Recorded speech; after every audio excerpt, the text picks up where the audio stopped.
Hey guys, it's Mrs. Ash here, and I'm going to talk to you about GT3, which is changes in the rock record. So we're still in task one. We're still kind of determining how we age rocks. But now we're going to move on to what makes the changes in the rock record. And before you start, there's a couple of things you need to do. First of all, on your G23 handout, you need to do this gray box that's the introduction. If you have not done this box already, I don't want you to move on because we're trying to do those introduction activities so that you can get a feel for what you know or don't know before you even start. And then I also need you to flip your paper over. On the bottom of your paper, I need you to write normal, reverse, and strike slip and draw an arrow down from faults. We had run our copies before we remembered to do that, so it's down here. You can see a picture of what I need you to do, but that's what you're going to do before you start anything. And then let's review just a little bit about the last set of slides. So remember, we have just done the laws of superposition and rock layer correlation. So real quick review, law of superposition means that if a layer is nice and flat, oldest layer is on the bottom, youngest layer is on the top. And then scientists can also use rock layer correlation, which is where they match those rocks according to similarities and differences to kind of determine how they match up. Remember, to do that, they're going to use rock similarities, they're going to examine key beds, and they're going to examine index fossils. So those were kind of our intro to relative dating. And the law of superposition is really that key thing to remember, that in a rock layer, the oldest layer is on the bottom. But what we need to know is that in a rock layer, usually they're not just nice, flat, neat layers. That would make life really easy for us as geologists, but that's not really how it works. And so there are lots of things that change the rock record, and that's what we're going to focus on today. The first change that we have is cross-cutting. So with cross-cutting, if you look over here on the diagram, with cross-cutting, we have our law of superposition, we have our oldest layer on the bottom, our youngest layer on top, but then we have this number 4 in here that's kind of cut across that. So it's gone right up across it and is now younger than number 5. And the reason that we know that it's younger than number 5 is because number 5 lays flat on top of it. So we would have had this magma intrusion. This magma would have come in at a volcano. It might not have necessarily ever hit the ground. It could have just been magma that leaked up. But when it leaked up, it cut across layers 1, 2, and 3. Then layer 5, that sediment was laid down on top of it. So that's why we know that 5 is younger.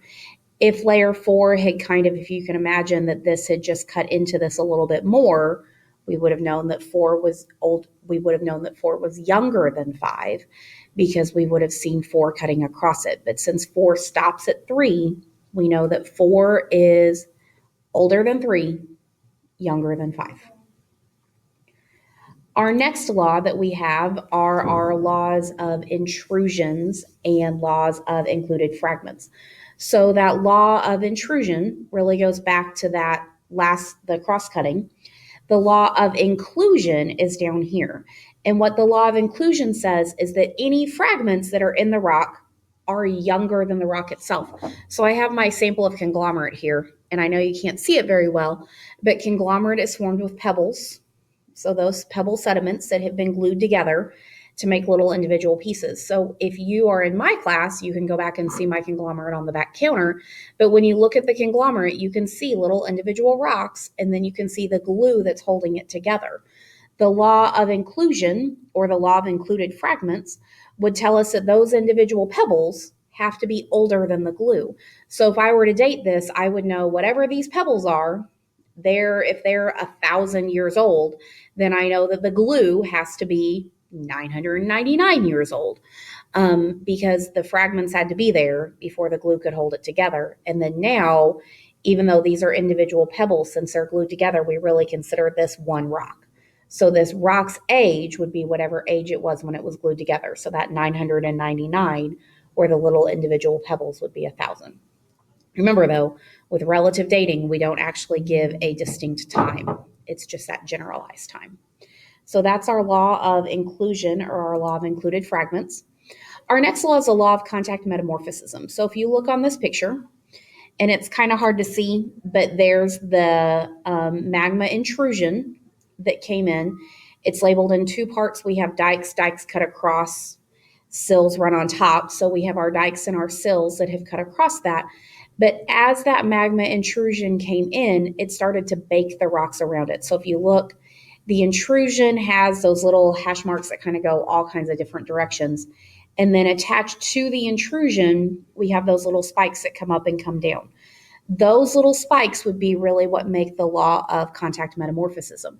So with those little spikes, what's happening is we're baking those rocks around it. So we'd have the intrusion come in. The intrusion's the melted rock. That melted rock provides as a heating element, and then the contact metamorphism happens. So if I were looking just kind of right here at this top layer, I'd have my intrusion. And then, so my intrusion, just if I look in this little section, my intrusion would be the oldest. And then I start to, I'm sorry, I lied.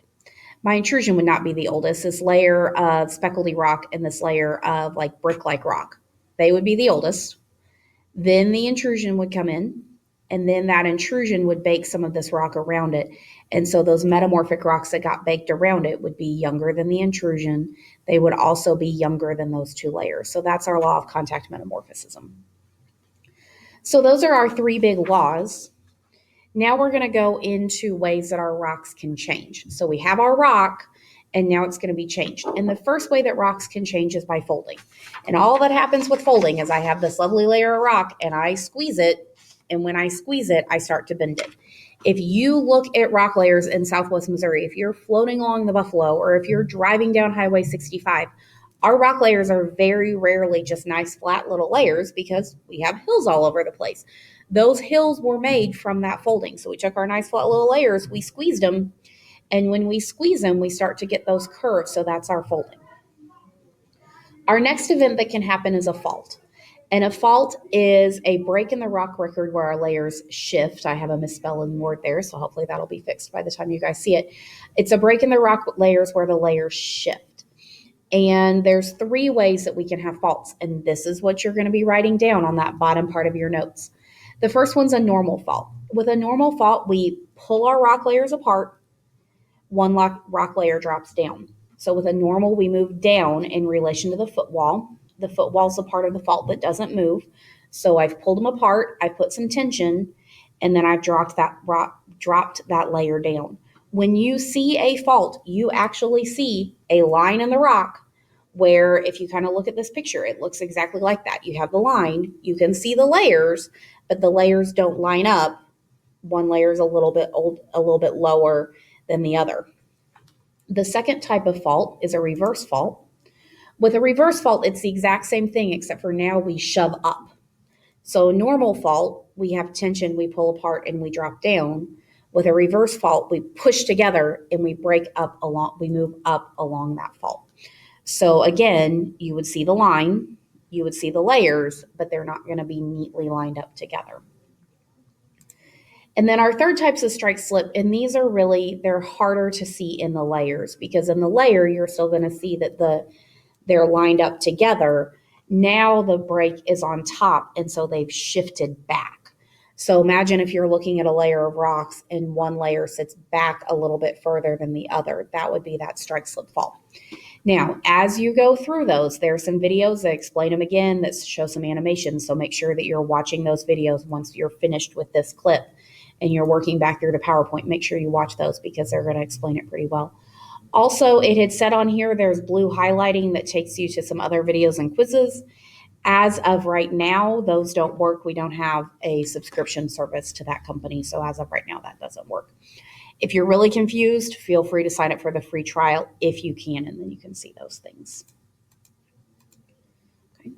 Our next one's magma intrusions, and we kind of talked about that up on the front, on the first slide, whenever we talked about cross-cutting.